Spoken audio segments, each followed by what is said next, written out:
اس house کے custodian ہونے کے ناطے میں اس ایوان کی توجہ آئین کے آرٹیکل 16 کی طرف مبذول کرانا چاہتا ہوں،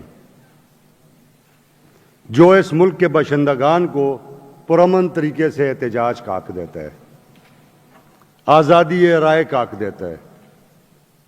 بدقسمتی سے اس عرض پاکستان میں روز اول سے اداروں نے، مقتدر حلقوں نے جبر سے یہ حق اپنی عوام سے چھینے رکھا ہے، اور اس ملک کی تاریخ گواہ ہے کہ جب کبھی بھی کسی بھی سیاسی قوت نے اس ملک کے اندر آئین کی سربلندی کے لیے آواز اٹھائی، باہر نکلے، تو ان کو بے دردی سے کچلا گیا۔ 24 تاریخ کو پاکستان تحریک انصاف نے ایک احتجاج کا اعلان کیا۔ پورے خیبر پختونخوا سے قافلے اسلام آباد کی طرف گئے۔ اسلام آباد ڈی چوک اور اس سے پہلے حکومتی ایما پر اداروں نے بربریت کی انتہا کر دی۔ جو ہم مثال دیتے ہیں فلسطین کی اور اسرائیل کی، وہ تاریخ اسلام آباد کے اندر دہرائی گئی۔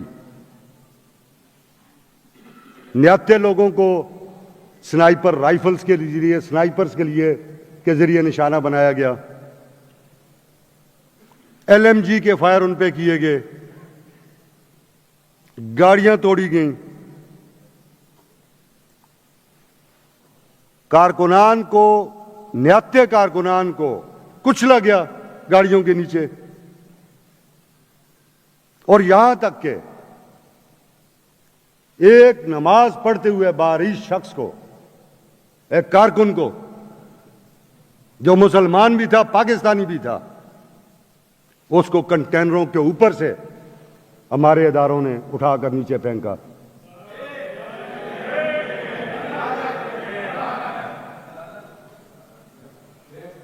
اس وقت بھی خیبر پختونخوا کے بہت سارے جوان جو شہید ہوئے ان کی لاشیں چھپائی گئیں، زخمی غائب ہوئے، مسنگ پرسنز کی تعداد میں کافی اضافہ ہوا۔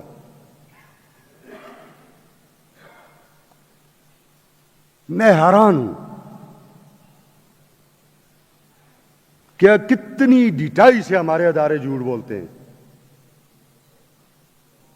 انٹرنیشنل میڈیا کی کوریج تھی، سوائے پاکستان کے ٹی وی چینلز کے،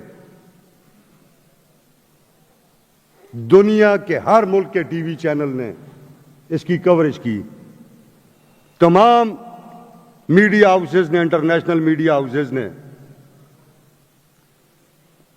اس احتجاجی قافلے کے کارکنان کو کلین چٹ دی کہ یہ نہتے تھے، ان کے پاس کوئی ویپن نہیں تھا۔ اور پھر وہ تمام فوٹیجز بھی پوری دنیا میں دیکھی گئیں جن میں گاڑیوں کے نیچے بچے کچلے گئے، جن میں فائرنگ ہوتی ہوئی دکھائی گئی، جس میں LMG کے فائرز کی آواز بالکل کلیئر ان فوٹیجز میں آ رہی ہے۔ آنسو گیس کا تو حساب ہی کوئی نہیں۔ یہ ایک لمحہ فکریہ ہے۔ ایسے تجربات کو ہم پہلے بھی بھگت چکے ہیں۔ مشرقی پاکستان جو اب بنگلہ دیش ہے، ایسے ہی تجربات کی نظر ہوا، جہاں اپنے ہی لوگوں پہ ظلم کیا گیا، ان کے کپڑے اتارے گئے، ان کی فلمیں بنائی گئیں، ان کے ساتھ ذلیل قسم کی حرکتیں کی گئی۔ آج وہ سب کچھ جو آج کا پاکستان، جو مغربی پاکستان تھا، آج اس میں دہرایا جا رہا ہے۔ اور اس میں معزز اراکین اسمبلی کوئی تفریق نہیں ہے۔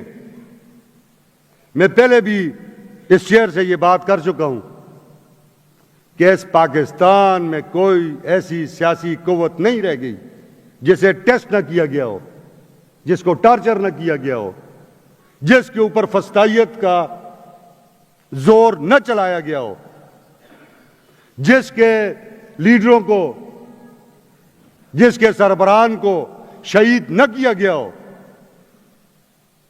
کسی کو باغوں میں، چوکوں میں، چوراہوں میں، تو کسی کو عدالت کے کٹہروں میں قتل کیا گیا اور شہید کیا گیا۔ میں بڑے بوجھل دل سے یہ کہتا ہوں کہ یہ کب تک چلے گا؟ آخر یہ قوتیں اس پاکستان اور اس پاکستانی قوم کو کہاں لے کے جانا چاہتی ہیں؟ کیا اس ملک میں آئین کی پاسداری کے لیے کھڑے ہونا ایک جرم ہے؟ اس صوبے کا وزیر اعلیٰ جاتا ہے، صوبے کے وزیر اعلیٰ کو گھیرا جاتا ہے، اس کو قتل کرنے کی کوشش کی جاتی ہے، وہ اپنی دلیری، اپنے کارکنان کی دلیری کی وجہ سے وہ وہاں سے نکل پاتا ہے اور بچتا ہے ان سے۔ اسٹریٹ فائرز کیے جاتے ہیں۔ میں بحیثیت مسلمان، یہ چند دن پہلے یہی باتیں ہوئیں یہودیوں کے بارے میں کہ وہ جو سلوک کر رہے ہیں وہاں ہماری مسلمان بہنوں کے ساتھ، بچیوں کے ساتھ، ہمارے چھوٹے چھوٹے نو مولود بچوں کے ساتھ، نمازیوں کے اوپر مسجد اقصیٰ میں ہم وہاں تشدد ہوتے ہوئے دیکھتے تھے اور ہمارا دل خون کے آنسو ہوتا تھا۔ کیا اس پاکستان کے اندر یہ سہیل آفریدی، یہ آپ ذرا تصویر کو اوپر کریں، یہ اسی شہید کی تصویر ہے جو نماز پڑھ رہا تھا اور اسے وہاں سے اٹھا کے پھینکا گیا، جو تمام انٹرنیشنل میڈیاز پہ دیکھی گئی؟ کیا میسج ہے یہ؟ کیا آج وہ وقت ہے کہ اس قوم کو جبر کے ساتھ دبایا جا سکے؟ قطعاً نہیں۔ ظلم پھر ظلم ہے، بڑھتا ہے تو پھر مٹ جاتا ہے۔ میں یہ اس لیے یہ غیر معمولی اجلاس بلایا تھا کہ معزز اراکین اسمبلی جو اس مارچ میں شریک تھے، وہ بھی اپنا جو تجربہ ہے وہ آپ کے سامنے رکھ سکیں، اس صوبے کی عوام کے سامنے رکھ سکیں، اور جو آپ لوگ جو مختلف سیاسی قوتوں کے نمائندگان ہیں اور اس خیبر پختونخوا کی پبلک کے نمائندگان ہیں، آپ بھی اپنے خیالات اس فلور کے اوپر رکھ سکیں۔ اس ملک کے اندر آئین موجود ہے، متفقہ آئین، ادارے اسے ماننے کے لیے تیار نہیں۔ یہ ڈیبیٹ کرنے کی باتیں ہیں۔ کل انشاءاللہ تعالی ہم اس پہ تفصیلی گفتگو بھی کریں گے، ایک دوسرے کی باتیں سنیں گے بھی، اپنی باتیں ایک دوسرے کے سامنے رکھیں گے بھی، اور اس صوبے کے عوام کے سامنے بھی رکھیں گے۔ میں جناب ڈاکٹر، چونکہ یہ بہت بڑا سانحہ تھا،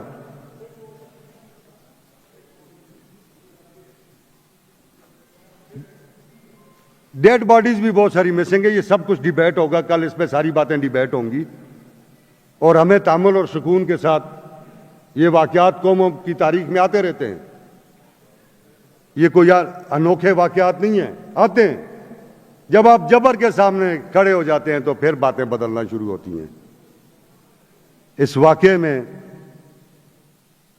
چیئرمین، بانی چیئرمین پی ٹی آئی جناب عمران احمد خان نیازی کی زوجہ محترمہ بشرا بی بی صاحبہ بھی موجود تھیں۔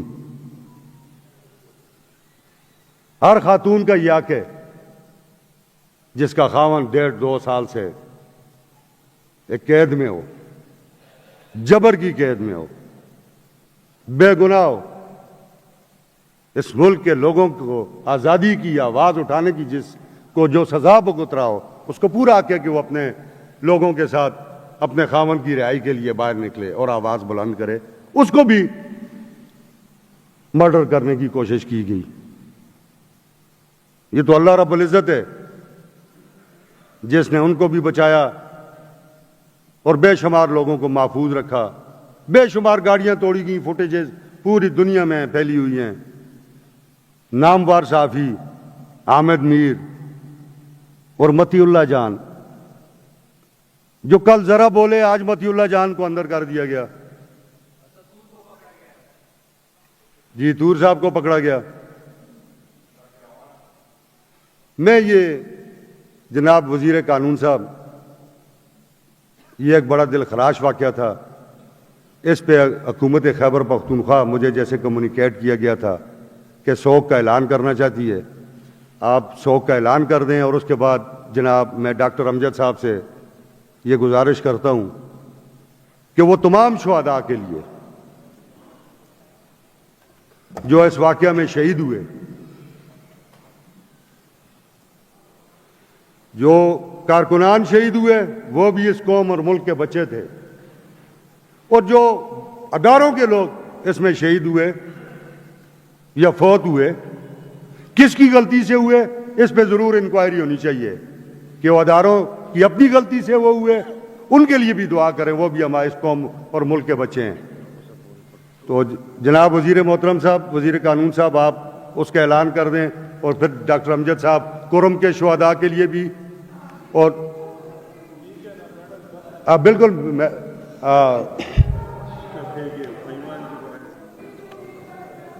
جی